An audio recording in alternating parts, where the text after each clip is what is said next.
them all. But Twig wants to see them, so we gave Drayfrjg a call. Now they're bringing on their friends, and together they will view these. So sit back and relax. It's Twig's Missing Movies 2.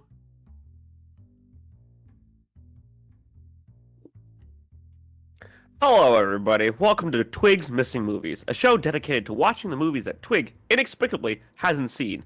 I'm your host, Drayfrjg, and here is our cinematically clueless crow, Corvus Twig. Hello, everybody. I am Corvus Twig. And yes, there's so many movies out there. So many movies that I, a little tiny crow, have always wanted to see, but I just haven't gotten around to doing it. So that's why... It's actually impressive. Look, I got a list. There's a master list of movies I have never seen, and it is thousands of movies long. But don't look at me and judge and say, how have you not seen this many movies? I bet your hasn't seen list is just as long as mine. I maybe longer. I like movies. I like watching lots of movies, but you know, there's just only so much time in a day for a bird, and it's hard to watch every movie that comes out. But that's why I decided to create this show, because I wanted to bring on my good friend Drayfrjg here so that I had somebody who could properly roast me during the episodes and provide the snark that this show so desperately needs. Snark? Me? Never. Please. Never. I'm not some kind of cinephile who loves going to the movies and has a laundry list of movies that I haven't seen, but not nearly in the thousands. Oh, Dre, after a while, we're going to have to do like a Dre hasn't seen month. It's not that long. The list, I went through the list that you've provided to me, and I went, yeah, only like maybe 100 or 200 of these I haven't seen just because I hadn't even heard of them. Like, to put that into perspective, I watch a lot of movies. Well, we do love movies, and I love movies, so that's why Dre is the perfect co-host. Plus, you know, we got two Corvids here. We got two little birdie buddies hanging out. Who doesn't love Corvids? Fools, that's who. Exactly. We're the smartest birds. We're the best birds. It's just true. It's just true. But we're going to have a guest on every single week, and that guest gets to pick out a movie from my list, and then so what you're watching right now, this is a pre-recorded segment. We're going to be live here very soon, but we want to do this because we wanted to talk about the movie a bit before we watched it. So the movie that's coming up today, I still have not watched. Yeah, it's actually a very surprising one. And when you all hear it for the what movie he hasn't seen, you're probably gonna be like me, where I kind of was saying they're flabbergasted, absolutely kind of floored at the revelation that he hadn't seen the movie. The guests have been flabbered. They were very flabbered. Like, I think I stood there looking at my phone, going, "Huh? What? How? Huh? Huh?" Like it just happens. So I don't think that for someone who is invested in comedy, who is invested in to some degree the theater production, it's very shocking. You know, and as for having as many queer friends as you do, it's doubly shocking. It's actually true. This is one of those movies that's like, how have I not seen this? How have I...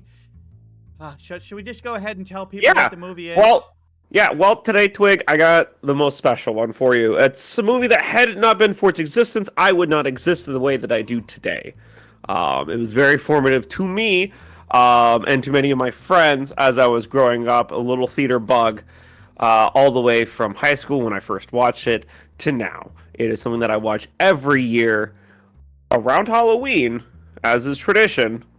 It is, of course, 1975 Jim Sharman classic, The Rocky Horror Picture Show.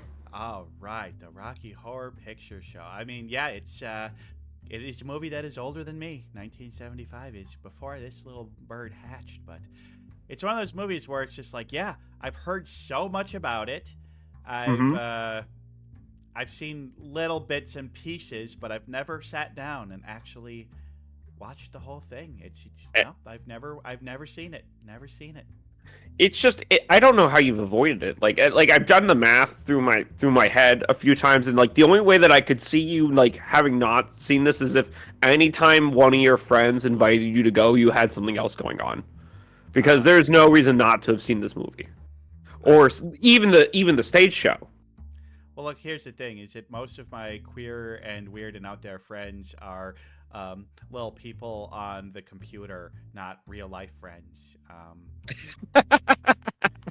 And I've only got into improv a few years ago, so you know. Yeah, still, there's still a lot of time unaccounted for here.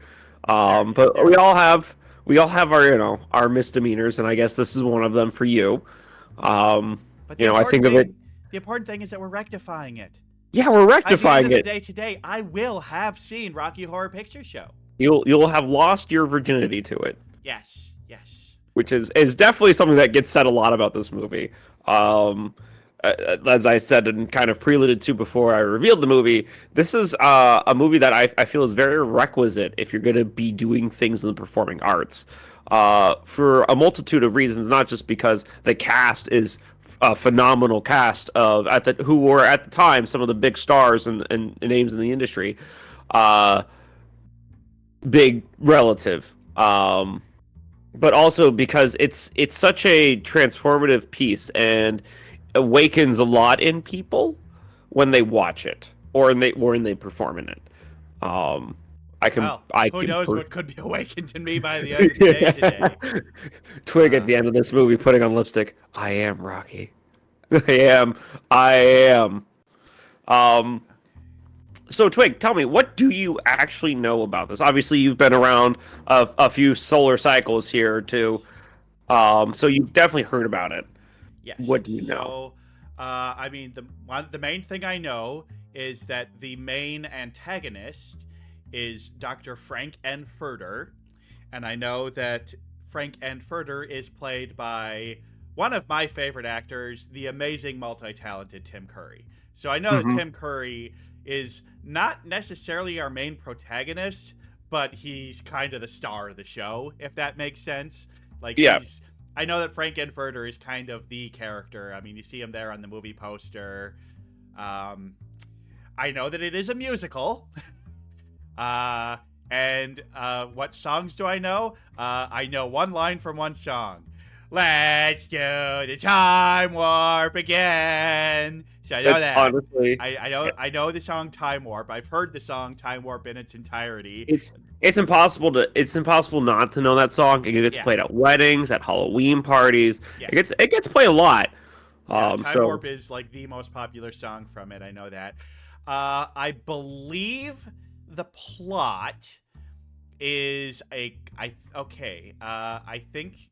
Well, this should really go to more of my predictions. Don't tell me. Don't tell me what you think. Tell me what you know. Tell me what you know. What do I know? Okay. I know that there's a lot of expressions of gender expression and sexuality, and that it is one of the first movies that expressively talks about being a transgender and transsexual. I know that it uses some outdated terminology, but though that we may consider that a little outdated now, it was incredibly progressive for its time. But the thing is I don't think I can name another actor. I don't think I can say for sure I know what the plot is. I've got inklings of it, but I don't. Yeah, that's gonna have to go to the prediction section. Yeah. So we'll roll right into that. I do know that it's a cult classic that is adored by many, and that it is a popular film to have at midnight showings where people go dressed in costume and sing along and just have a grand old time. Yep, it's something that if you have a local theater and they do a showing and they do a midnight showing, I can't remember what the term is right off the top of my head, but there is a term that gets tossed in right next to the ticket to let you know that it's more of an interactive showing. Truly, any Rocky Horror Picture Show showing becomes interactive eventually, but there are some that are physically interactive, where they'll come and interact with you as a guest, and they'll have the guests interact with the show. So if you see that, I'll have to find it, and if you see that, go. Just go. If you like this movie, go. Even if you don't like this movie, I'd say go because it's such a unique thing to happen in musical theater. I am Um, a fan of experiences. yeah, and it's definitely an experience, and for me at least, it's always been a very positive experience. But speaking of positive experience, what do you think is going to happen in this movie? What are your predictions? Knowing what you know about just who the antagonist is, what a major number of the song of the musical is, what are your predictions? All right, predictions. All right, well, we've got Twigs Magic Movie predictions sheet up here. So we're going to type this along as I think. So my predictions, what I think the plot is couple. No, that's too big of text. That's too big of text. I need to make that smaller. Why is my text so big? It needs to be like that big. All right, couple travels to remote location. Come on. This is okay. It's trying to cut off. Hold on, maybe I can change my margin. This is okay. There we go. Remote location finds castle. Frank and Furter is a cult leader. That's what I'm going to say. He's a cult leader of all the people at this castle. And I think that things get too crazy for the couple. And they try to escape from the castle. And I'm going to say Frank and Furter lives. So he's the main bad guy. I'm going to say he doesn't die. And I'm going to say our main couple lives. I think they all live. I don't think this is a violent movie. And then maybe like, let's see, a prediction. Wait, no, I'm going to say main couple, instead of lives, I'm going to say main couple joins the cult. That's going to be my guess. I think they're going to be so brought in by the fantasticness of it that they end up joining the cult. And this is just off of what you know of the movie. Like, you haven't watched any trailers, you haven't looked anything up, correct? Okay, so I have, it's been a while, but I have heard some podcasts talk about it.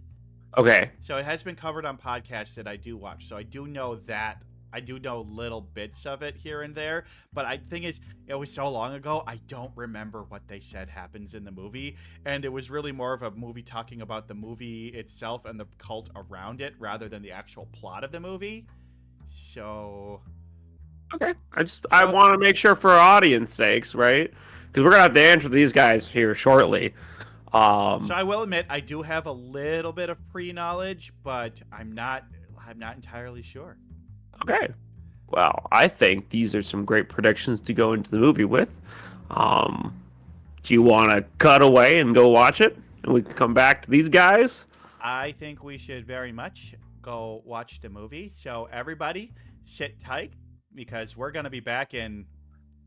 Well, as long as the singer transition takes, really. So it's only going to be like 5 seconds. But for us, it's going to have been a couple days. But yes, when we return, we will have watched the Rocky Horror Picture Show.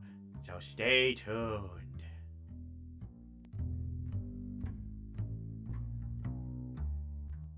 And we are back! Yay! Welcome, everybody! Okay. Yeah, you can throw things at me now. Now you're allowed to do that. Yeah, you're all live. Go for it.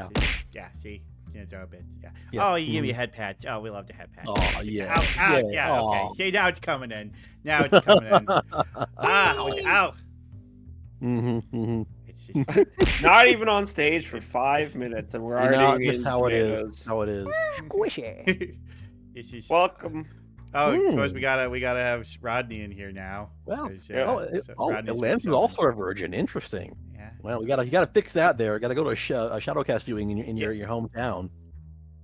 All right, we got Rodney joining us. Hello, Rodney, what did you Hey, think buddy, of the movie? Good to see you. Mhm. Okay. Yeah. But yeah. we're not going to true, tell very you. true. I'm not going to say what my actual final thoughts on the movie are until the very end. So, well, as you may notice, in the pre-recorded segment, there was there's two of us. We got a third person here. Mm-hmm. Give a warm welcome to Bentai. Hey everybody, Best how y'all doing? Hi, Best hello. Yes, Well, thank you. Bentai is doing the Rocky Horror thing of dressing up as a character and going to the showing. It's quite beautiful. Holy Gotta crap, go they're with Columbia. multiplying. Yeah. No, we're not multiplying. But yes, welcome in everybody. Welcome to the very first episode of Twigs Missing Movies. We are your hosts, Corvus Twig, the man without the movies, and Drayfrjg, the man bird with the movies. Hopefully, yes. Yeah, And as this you were is our saying in friend the pre-recorded Bentai. segment, you're much more of a cinephile than I am. But I mean, I like movies. I like movies a lot. But it's just like I wanted, and So when we first kind of had the inklings for this movie or for this show, part of it was because Dre and Bentai found out I hadn't seen this movie. Yeah, and we had to do something about it. but Yeah, I put the sin in cinephile. Fuck off. I mean, I do. Bravo. But no, it was definitely a conversation where, like I said in the pre-recording, I was absolutely flabbergasted. I was gobsmacked, my jaw open, my thoughts running on fumes for a few seconds while they try to catch up with the tires that sped in front of it. Yeah. Well, we have now rectified it. So, Yes. one thing, usually our guest is going to pick it, but this is kind of one where Bentai and Dre kind of picked it together. Yeah. It's a big thing. So we want to ask, it's just like, well, what was it about this movie? Why was this movie selected for Twigs Missing Movies? So, I mean, Bentai will probably have more to say than I do at this point. Because I kind of said my bit in the pre-recording, but to reiterate for those of you who weren't paying attention or have already forgotten, this movie was an awakening of sorts. I watched it way back in high school for the first time, and it didn't really stick. It was definitely a movie where I was like, well, that's weird, and that has me feel in some kind of way. And then, as one does when they grow up in a very conservative Catholic household, you bury it. You go, I don't want to think about this. And then you go home and you tell your dad, I was like, oh yeah, I watched Rocky Horror, but your dad's like, oh, I love that movie. It's one of my favorites. And you're like, oh, that was unexpected. And so you further bury it because your dad liked the movie too, and that's embarrassing. So you never want to talk about that again. Especially because Rocky looks like your dad. And then I got older, went to college. There was a shadow cast of it that got played at a local theater that our theater director took us all to, as a requirement, if we wanted to be in theater. And I very much got it then and there. And I was like, wow, this shit's hella gay. Like mucho homosexuality, and still it didn't click with me. And then I moved to Minnesota and worked for the Boy Scouts, and like I was already starting to question things. I was like,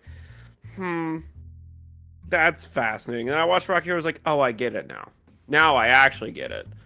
And I've been in love with the movie ever since, and the stage show.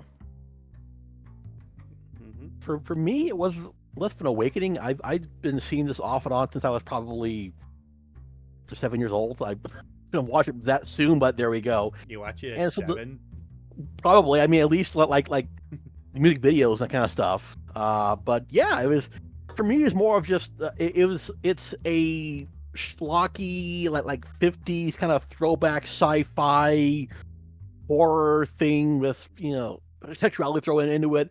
The songs are great, the cast is great, the movie is freaking like C+ tier hokey, but who gives a shit, because it's just a good fun time. And actually, one of my best friends, I probably would have met her if not for Rocky, because it wasn't that we met through Rocky, it's just the people that she met through Rocky eventually led her into anime, led her to me, and that kind of thing. So in a way, it's like, but enough about boxing. Yeah. About boxing. Not that Rocky. Not that Rocky. No, not the Rocky. Not that Rocky. No.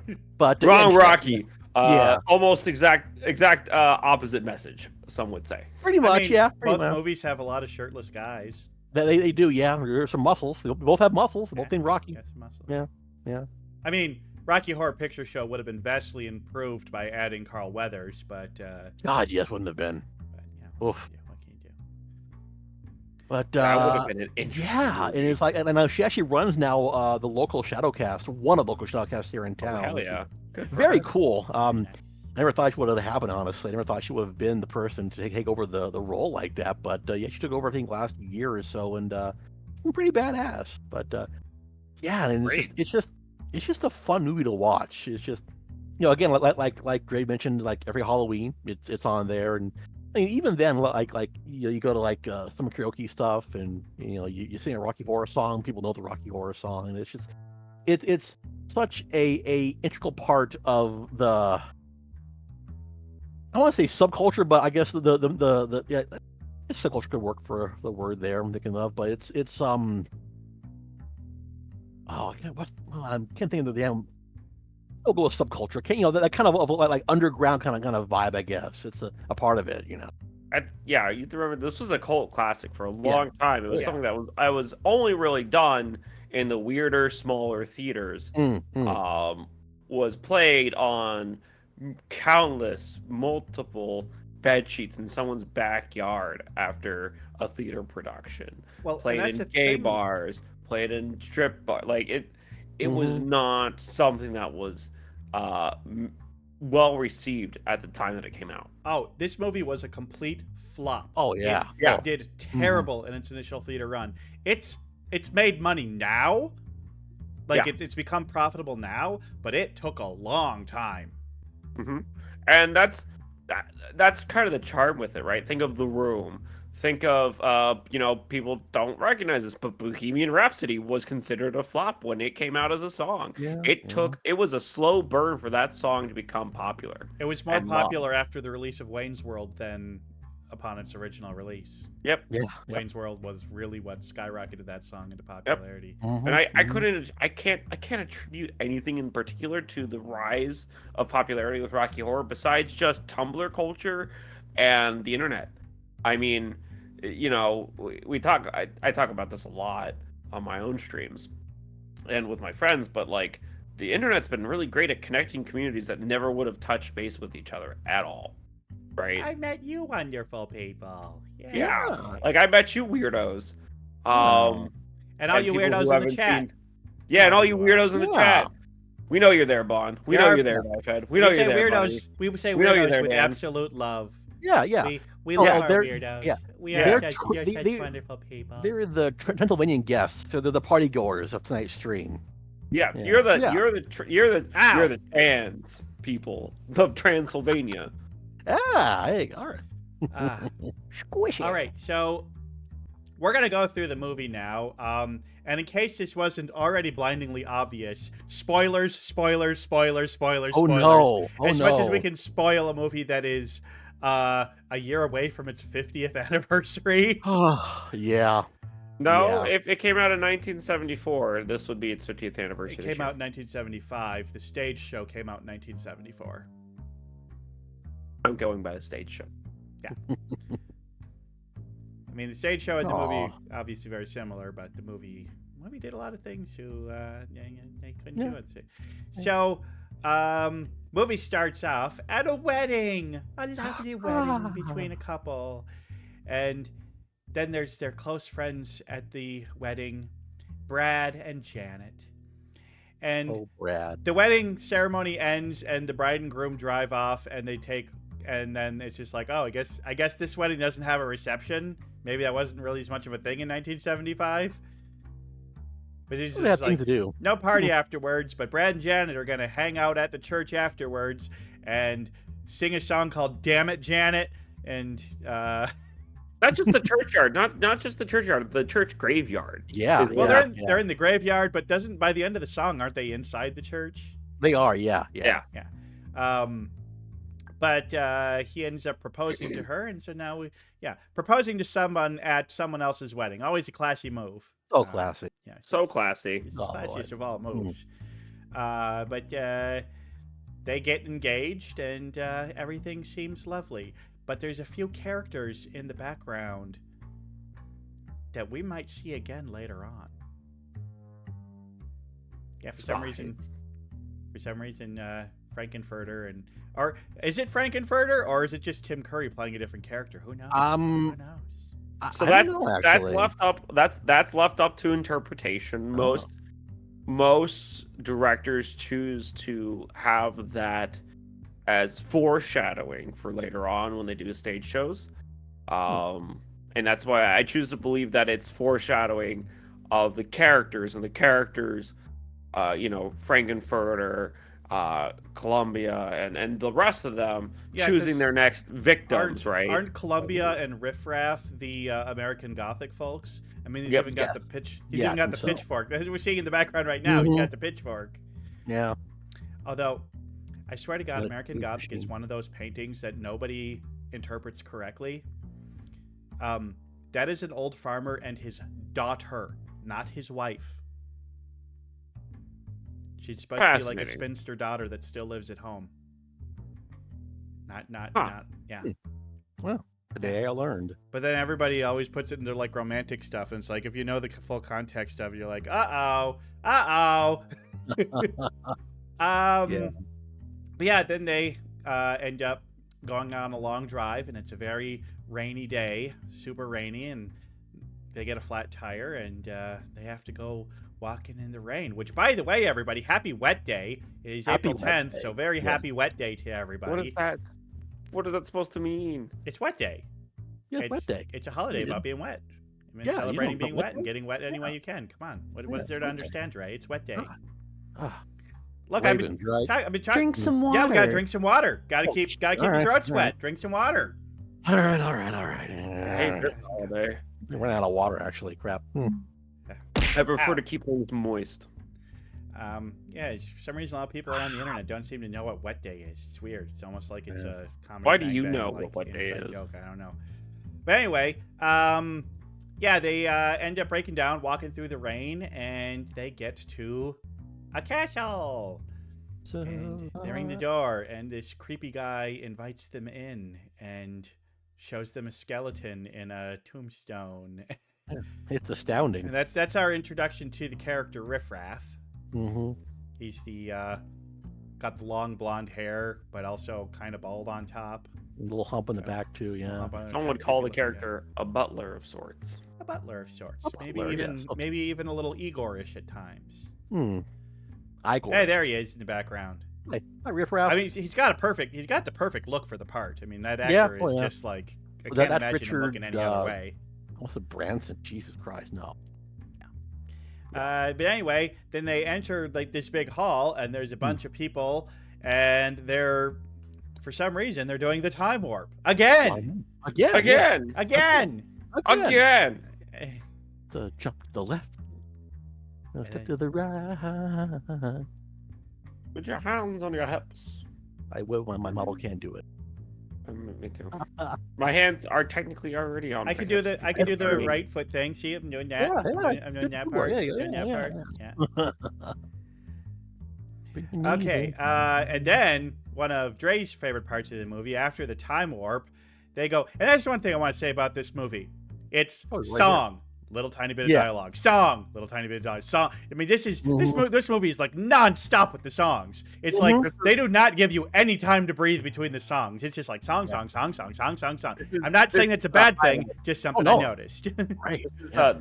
This was back in the glory days of musicals when we didn't have any of that frou-frou story and convoluted plot. People solved their problems and advanced plot through singing. Yeah.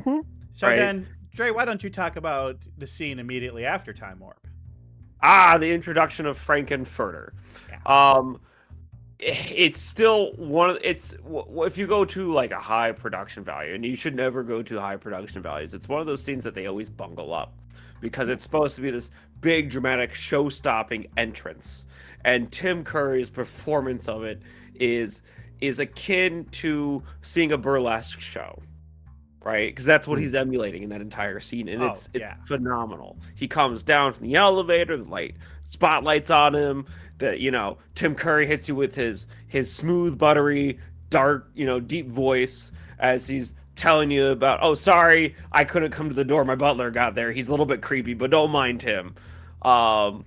And you seem to caught us at at a time of celebration for ourselves. Why don't you sit down and join us?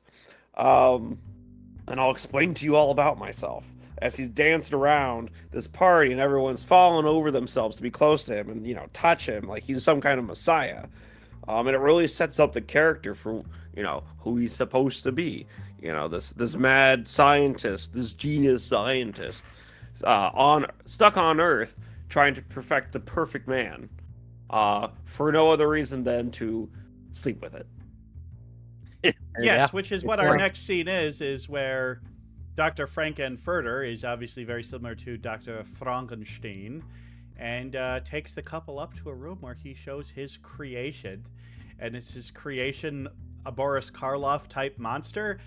No, it's basically a, blonde hair, blue-eyed, perfectly chiseled, muscle Aryan beauty. Yeah. And they do a little song and dance, and that's the titular character. That is Rocky. It's named Rocky.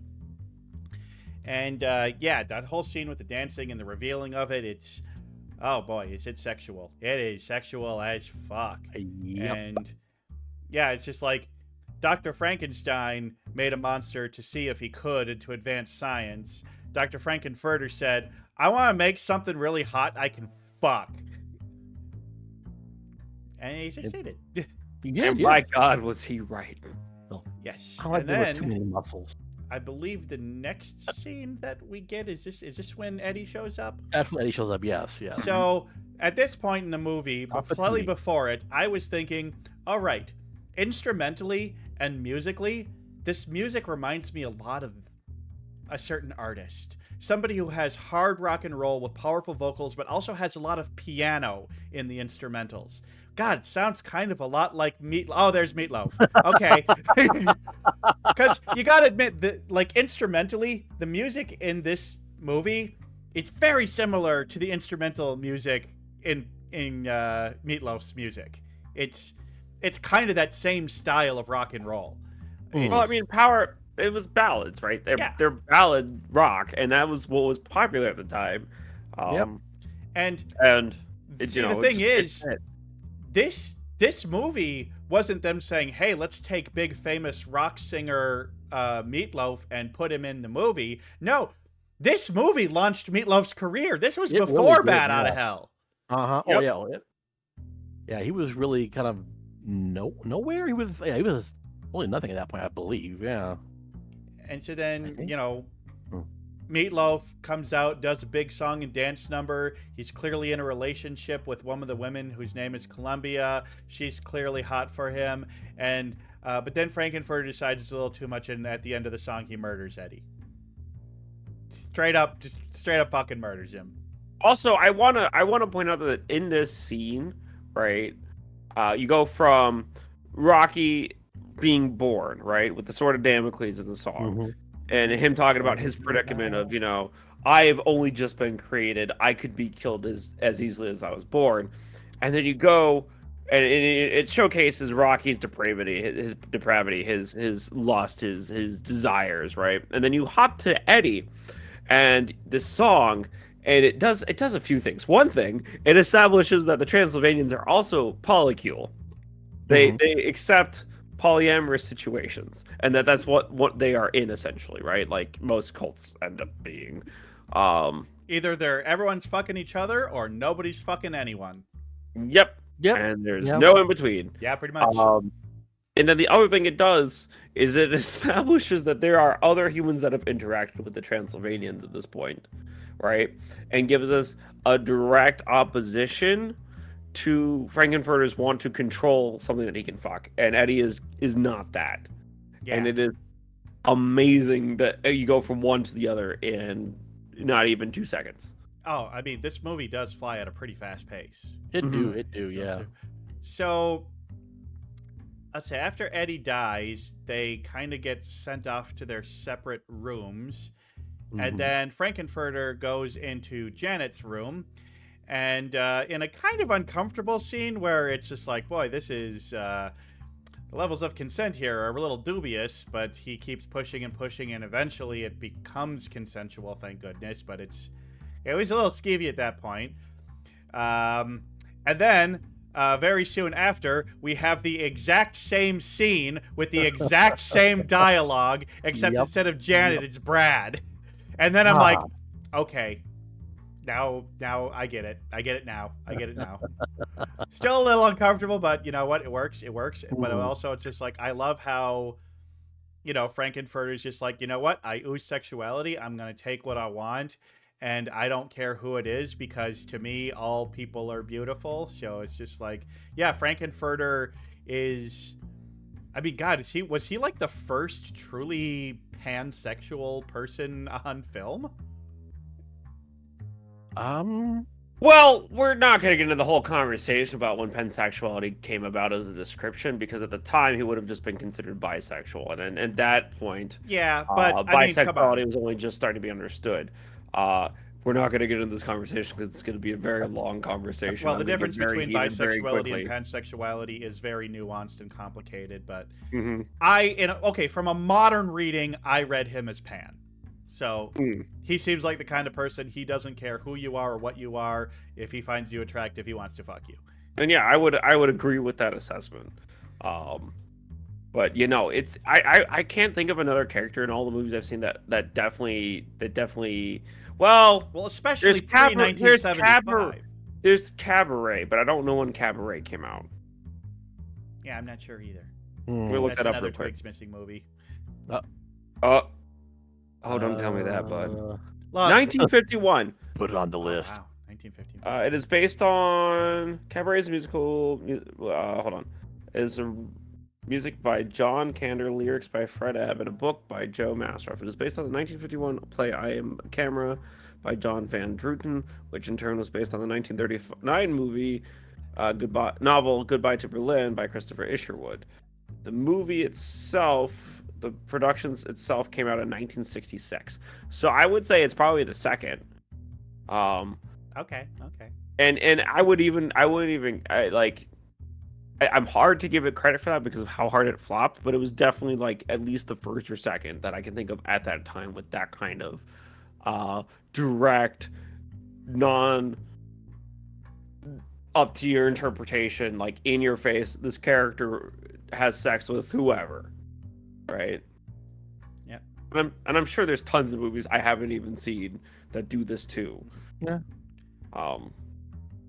Well, anyway, let's keep moving along. After the sexy times, a doctor in a wheelchair shows up.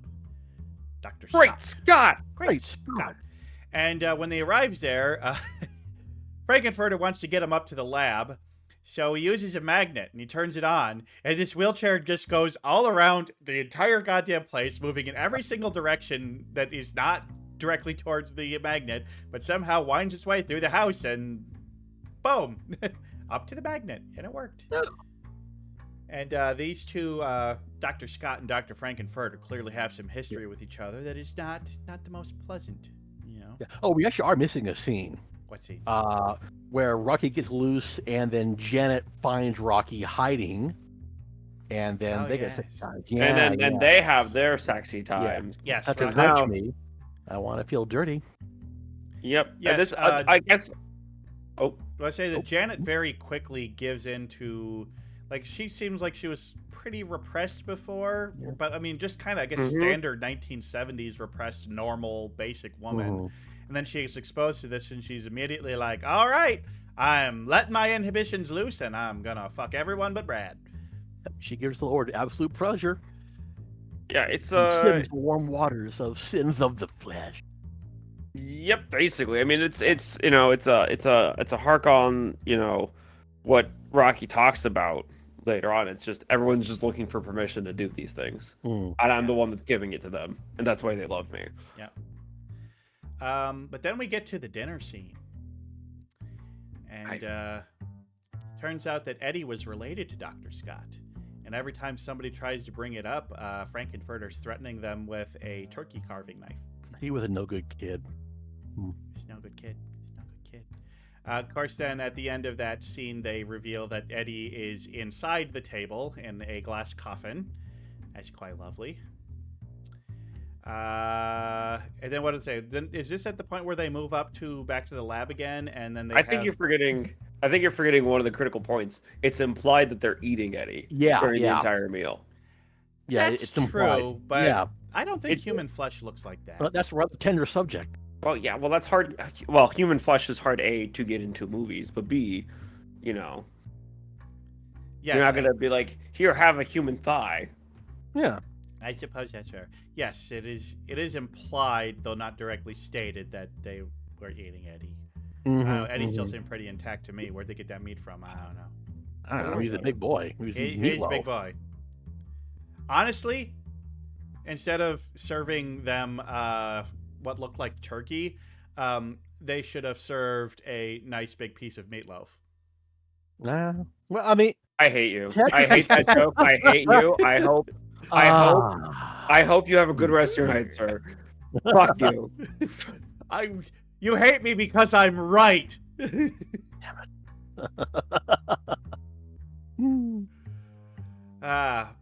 Okay, so then is this when they go up to the scene where they're with the device and...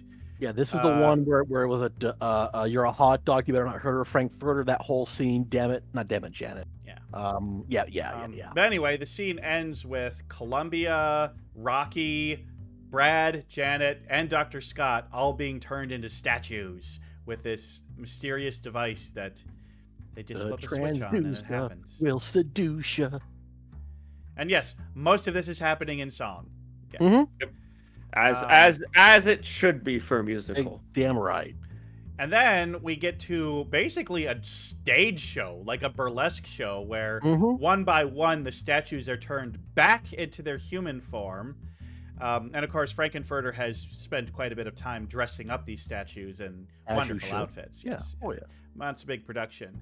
And so, yeah, we get like a big dance number, a big song number, culminates in Frankenfurter singing, and then the big giant finale is that there's a pool in front of the stage that an orgy breaks out. Yeah.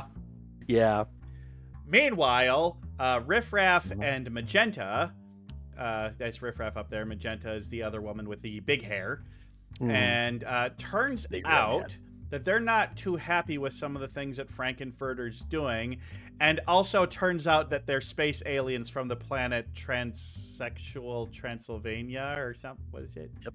No, it just turns out they're also brother and sister. Yeah, it turns out they were brother and sister. Didn't get that until that point in the movie. It's just like, oh, okay. And they make out during the movie, guys. Yeah, they do. There's definitely some incest going on here. Elbow sex. What? It's one of the freaking audience line. I don't remember that one. Anyway. But anyway, they come down and they decide that they're going to take over. But it's kind of interesting at this point because this is where like Dr. Frankenfurter doesn't like show his dominance and fight them. He actually like is like vulnerable and seeing what he's built falling apart and like, you know, he's still strong, but he starts showing some real vulnerability and it's like is scared. And it's just like, I liked that. Like, I thought that was an interesting turn for the character to show this is like, okay, this guy's done some pretty bad things, but he's like still human and still has normal desires and feelings and but then now Columbia gets shot with a laser too, right? I think she does. did. I think she did.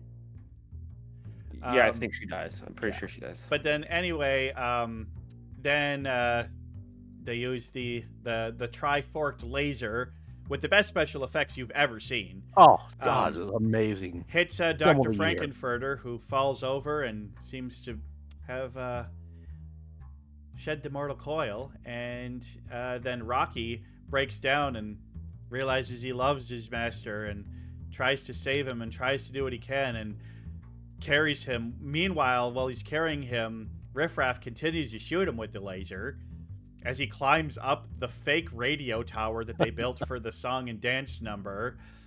And then when he reaches the top and keeps getting shot, it falls over with the sound of an airplane. which I think Yes. was taken directly from King Kong. It was. Oh wow. And then they crash into the pool, and Rocky and Frankenfurter die together.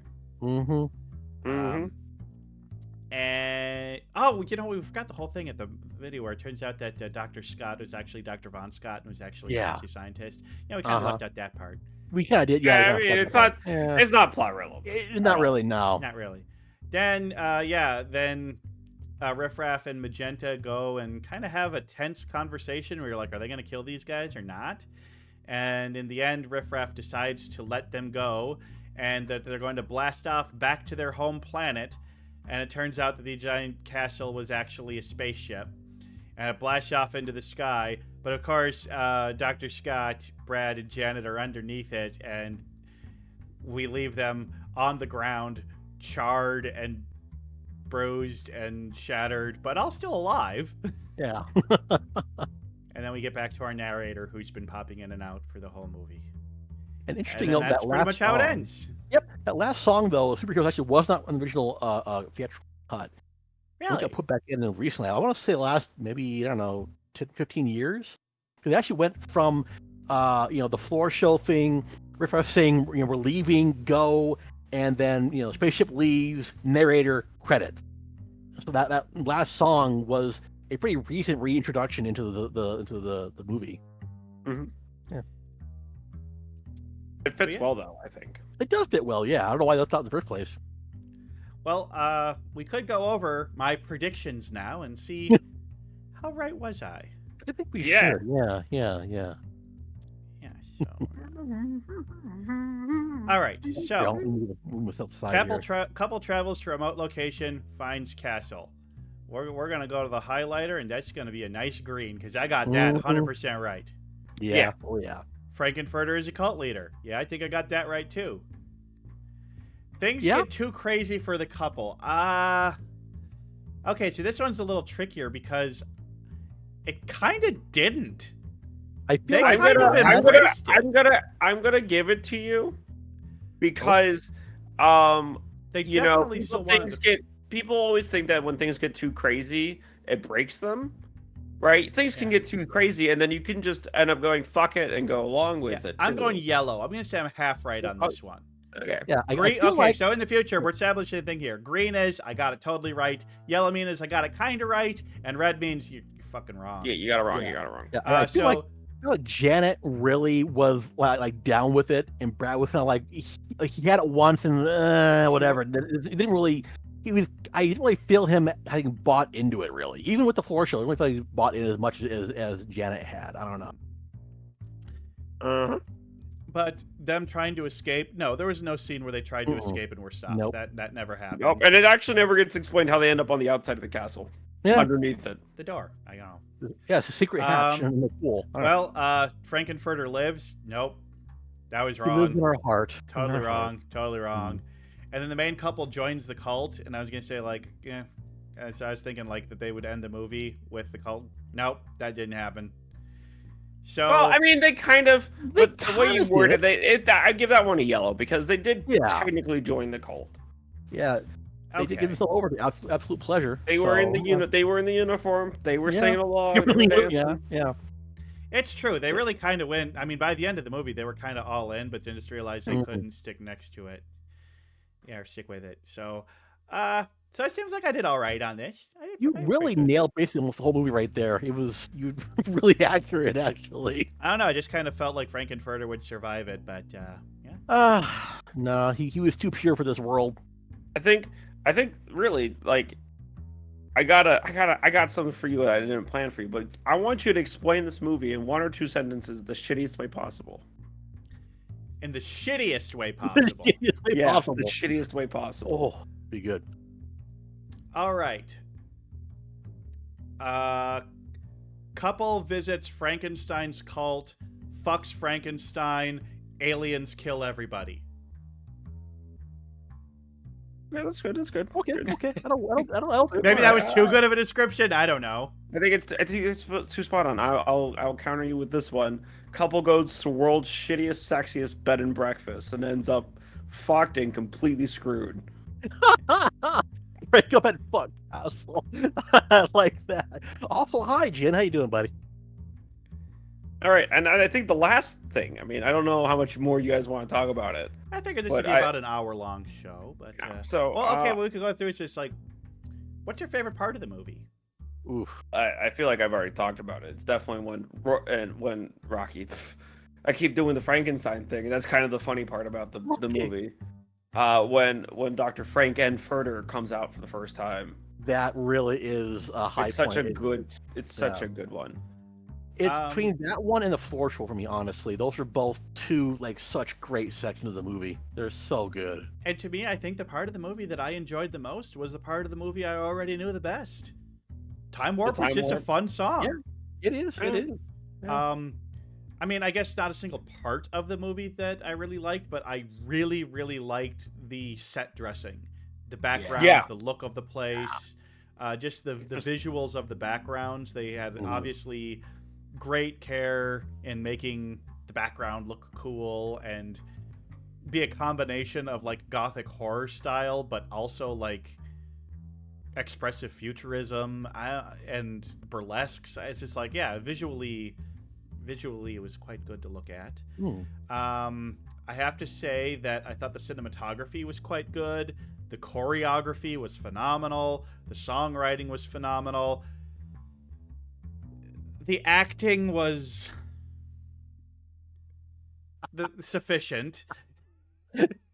That's Tim Curry. That's Tim the Curry fun carried of the it. place. Yeah, yeah. Yeah. That's the fun. Like, they were told this is gonna be, a no-name film. It won't go anywhere. Have fun with it, and I think they had fun with it. They did. I mean, Susan Sarandon. I did not know Susan Sarandon was in this movie. Yeah, Yeah. Barry Bostwick, Susan Sarandon. Mm-hmm.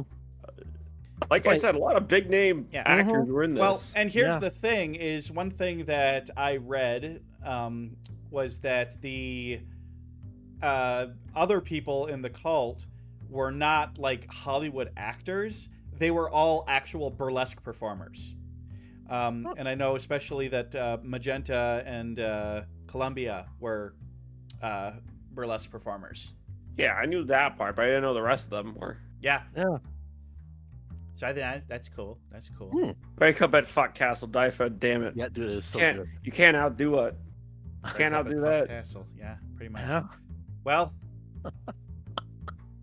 we're getting to the final point, and Dre's going to ask me a question now. Because it's his first episode, there's something I want to preface this with.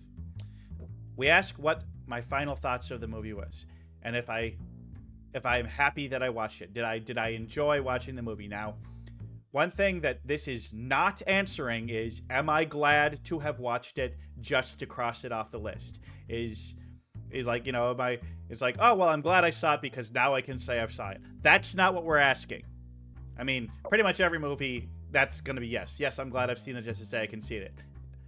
We're going to ask. Well, go ahead. Go ahead and ask, Dre.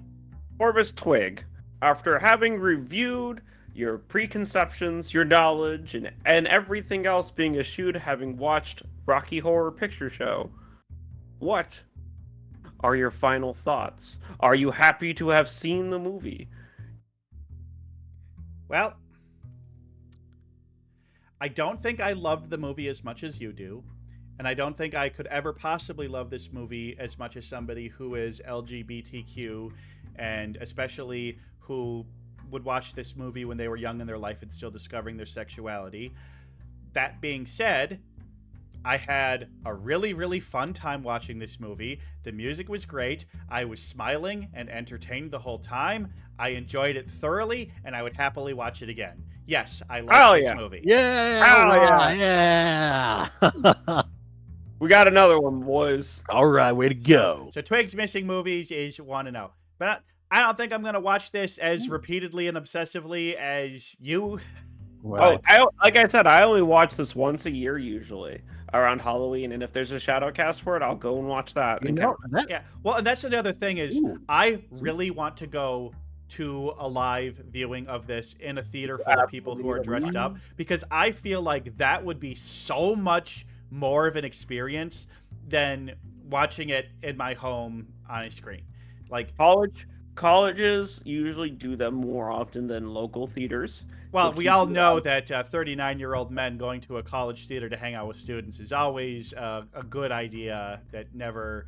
You, you I know, mean, I've got a nice. listen, man, I have a good idea. as someone who did theater in college, I can tell you all sorts of people come to theater. They're not there to interact with you. They're coming Yeah, to yeah. see the show.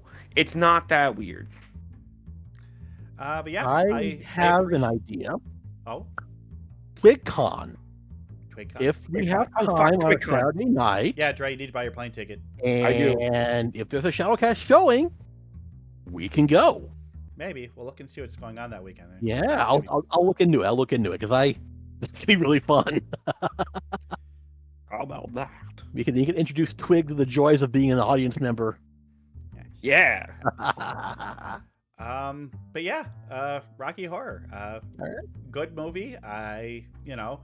It's like it's not a super great movie, maybe necessarily for me, but I enjoyed it. Thought it was good, and I get it. I get why it's popular. I get why people like it. So, yeah. That's the I get it. takeaway, folks. Yeah, that's the takeaway. I mean, really, what more else can I have to say unless you or anybody in chat has any more questions for me? Yeah, any chat questions for it? We have about 4 or 5 minutes left for anyone that wants to ask Corvus, me, or Bentai anything Yeah. about the movie. Yeah. I'm just trying to think, is there like anything else like big memorable scenes that we didn't talk about? I mean, I could talk about this movie for hours. I mean, we definitely totally could. Yeah. Yeah, it's so great. It's pretty great. It's pretty great. I Well, think anything Okay. memorable. I don't know. I think we're good, Twig. I think we are good. So we need to drink some water. Yeah, we do. Because Thanks, Bun. It's wet day. Mm-hmm. it is wet day. Happy wet day, everybody. Happy Uh, wet day, everybody. And then, yeah, I guess before we get out of here, we're going to open up that plug bag. Bentai, you got anything you'd like to plug? Nothing really. Just on Sunny Dusk on Sundays. We got that going on. So I don't know. Nothing really to plug. Just happy to be here. Just happy to be here. Mm-hmm. And, Drayfrjg, you got anything to plug? I don't really have anything to plug besides, remember, folks, every Sunday morning, Drayfrjg Day. If Love you Drayfrjg Day. have your insurance, you are required to watch. It is in the rules and the bylaws of what you signed when you bought the insurance. Oh, God, I'm probably getting close to having to renew my Yeah, I think you have to. insurance. When Yep. did I sign And if you up? don't have I the was- insurance, consider buying it. Yeah, Support your local bird-owned insurance companies. And by local, I mean not of this realm. Local burn-owned insurance. Already right, have well- insurance. We're going to head on out of here. So thank you, everybody, for watching or listening to Twigs Missing Movies. And we will see you around soon. Everybody, have yourself a wonderful rest of your week and a wonderful wet day. We'll see you. Bye. Yeah. Bye.